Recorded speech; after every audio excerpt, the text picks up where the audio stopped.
Joseph de Maistre said that he had never met a man.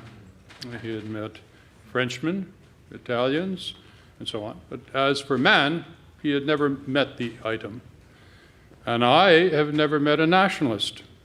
Canadian nationalist, American nationalist, yes, Quebec nationalist, but never a nationalist. So I can't say anything about nationalism, good or bad, but I can talk about American nationalism, its logic and limits. And I want to say that whilst I know nothing about the nationalism of most other countries, that American nationalism is benign. It's benign because it's a liberal nationalism, it's a multicultural nationalism, and it's a fraternal nationalism, and that is its logic. Now, firstly, liberal nationalism. The core icons of the American identity, that which constitutes our identity as Americans, are the liberal ideas of the founders, as expressed by people like Jefferson and Abraham Lincoln, and that's what makes Americans out of Americans. And that is why Americans and American nationalism is necessarily liberal. Now, some people might object to that. Logically, if they do, I suppose they must reject the American Revolution. Possibly they're covert Canadians, not that there's anything wrong with that. But at a minimum, they're anti-liberals. And they tell us that the American idea is charged with secret Enlightenment codes that dissolve all that they hold dear. But if American nationalism is necessarily liberal, as I claim, then anti-liberal American nationalism is self-defeating. Anti-liberal American nationalism is self-defeating another way. The anti-liberal is incapable of attacking liberalism without invoking the language of liberalism and thus paying homage to the creed that he professes to despise. But he says, I don't understand what a nation is. It's more than a creed, he says. So let us ask, what is a nation? The question of Ernest Renan. Renan said that to have a nation, to be a member of a nation, you have to be united with a love of a common history and a sense of feeling, an understanding about the common good. And I can see the attraction of that. It's what I expected to find when I moved to the United States.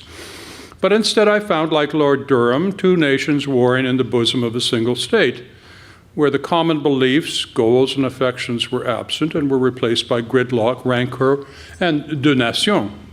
So if that's what makes for nationalism, then the sincere American nationalist is or ought to be a secessionist. Not that there's anything wrong with that. Secondly, I claim that American nationalism is a multicultural kind of nationalism. Right? In 2017, speaking to a Polish audience, Trump said, we write the symphonies. Actually, we don't much. We write jazz, we write bluegrass, we write rock and Latin fusion.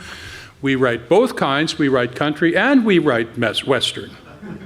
So if that's your culture, if that's our culture and you're a cultural nationalist, that's what I would expect you to like. Not that you're bound to do so, of course. You can be an American if you don't like baseball and apple pie. You can be an American if you don't like Coolio and Johnny Cash and Thelonious Monk and Dave Brubeck. It's just that you might be a wee bit more American if you do like them. If you don't, and you tell me that you're a nationalist, I get it. You love America, it's just Americans you dislike.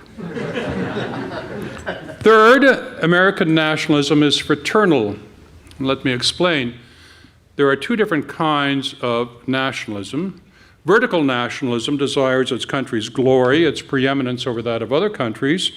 The vertical nationalist will want to make his country great with the biggest military in the world. But there's another kind of nationalism called horizontal nationalism. And entirely without the jingoism that might disfigure vertical nationalism, horizontal nationalism rests on a sense of kinship and fraternity to fellow citizens. Right. If you are, in short, a nationalist, you might have one feeling about the greatness of your country, but I don't think you're much of a nationalist if you don't have any feelings for your fellow citizens. And that, in turn, implies free market policies that create the economic conditions that give jobs to American citizens, as well as a general social safety net for those who can't work.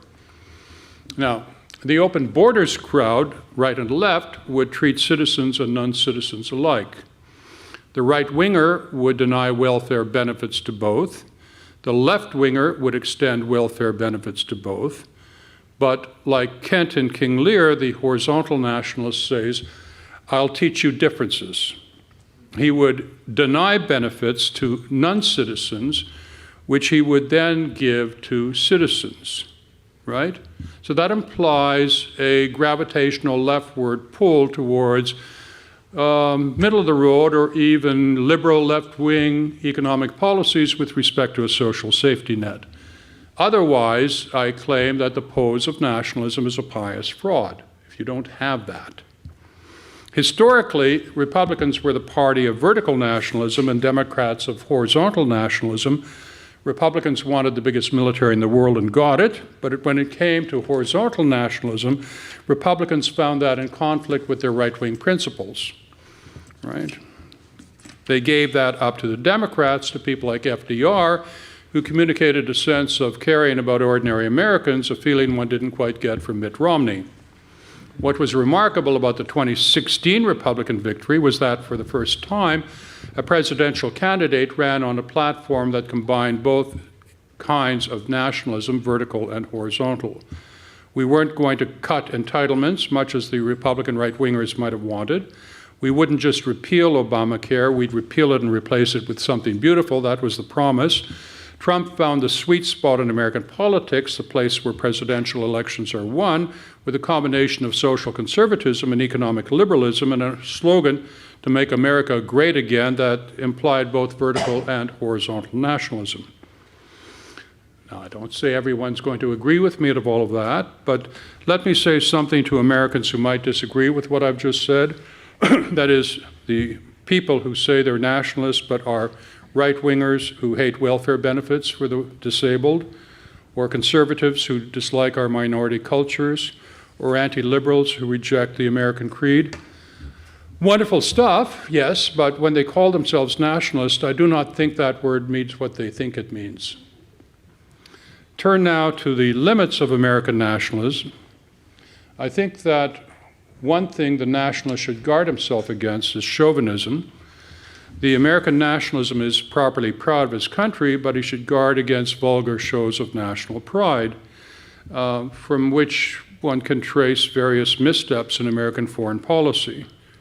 Glory is an old-fashioned word. It evokes images of the Knights of the Round Table, but it's an ineradicable part of human nature. It's what foreign policy realist Hans Morgenthau identified as the principal cause of conflict between nations. The East Ender in Kipling's day might think that poor as he was, at least he had part ownership of all the pink bits on the map. And in America, this has led to the kind of unwise adventurism and liberal imperialism that Graham Greene described in The Quiet American. But I don't think one need worry too much about that. After the Second Iraq War, this has been so discredited by all sides that it's really an unimportant part of the political debate. It's true these people have their donors and their magazines and their think tanks, but politically they're a big fat zero. Yeah. I also want to suggest that the nationalists should guard against imprudence. If nationalism is a virtue, so too is prudence. The prudent nationalist will support policies that make his country wealthy. It's an odd kind of nationalist who is content to see his country impoverished. The nationalist must therefore attend to the economist and, yes, to the libertarian. Do you have problems, for example, with crony capitalism, burdensome licensing requirements, a regulatory state on steroids, overcriminalization, the American litigation lottery? In these and in so many other areas, the libertarian was there first. Now, today, the Democratic Party has embraced socialism. Does the nationalist have an answer for that? Sometimes I worry that nationalists are stuck in 2016, right? They haven't moved on, in short. Hillary's moved on. Sometimes they're still fighting that old battle. But the battle today is against socialists in the Democratic Party. And what is needed are economic arguments about the problems with socialism. You know, in the campaign, we never wanted to go against Bernie Sanders, right? I mean, Hillary was the enemy, not Bernie Sanders. Why? Because Bernie Sanders at least realized that there was a problem of a middle class that had cratered, and he wanted to provide answers for it. We wanted to provide answers too. His answers were socialistic, ours were free market, right? We thought ours would win in the end. That's an important part of what happened in 2016. It was muted because the enemy, the opponent, was Hillary all along, but now the opponent is the Bernie Sanders wing of the Democratic Party. And as it's 2019, in preparation for the 2020 election, then it seems to me that we should be taking more lessons from The Economist about what's to be done in all of this. Lastly, I would say that the nationalist has to guard himself against injustice. Jusqu'au bout nationalism is not a virtue if it excludes moral requirements to non-citizens, because they're there. I mean, don't get me wrong, we owe more to Americans than we do to non-Americans, but what we owe the latter is more than nothing at all. Rusty Reno talked about this a couple of days back. I found his talk, frankly, disappointing. He seemed to think that the choices are binary, right? In other words, if you are a sincere Christian, then you're an internationalist as to your religion. But if you're a nationalist, then all you're concerned about are your fellow citizens. I don't think it's quite that neat, in short, right? We, for example, created a mess in the Middle East, then walked away from it like a kid who's broken something in an antique store and couldn't care less. So we can be faulted with respect, I think, to not always taking proper care with the countries we've messed up in recent years.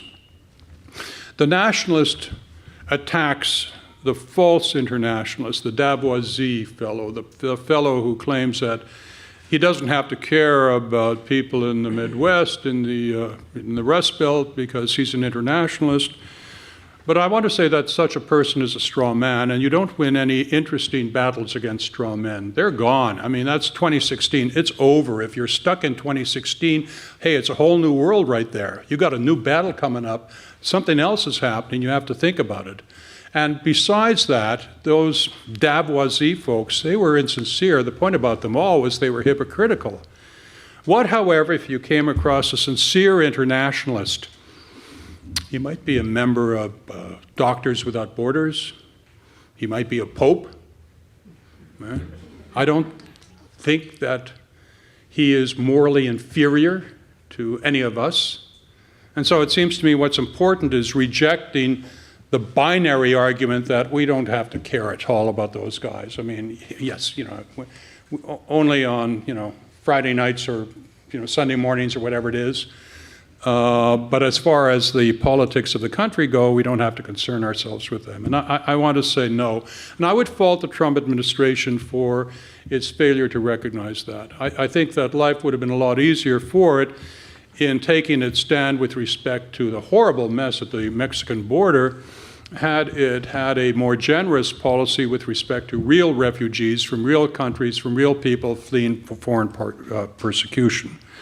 So what I wanted to say is what I've described, that apart, is roughly where the Trump campaign was coming from. And if that's not consistent with your idea of nationalism, then I've usefully shown the difference between them.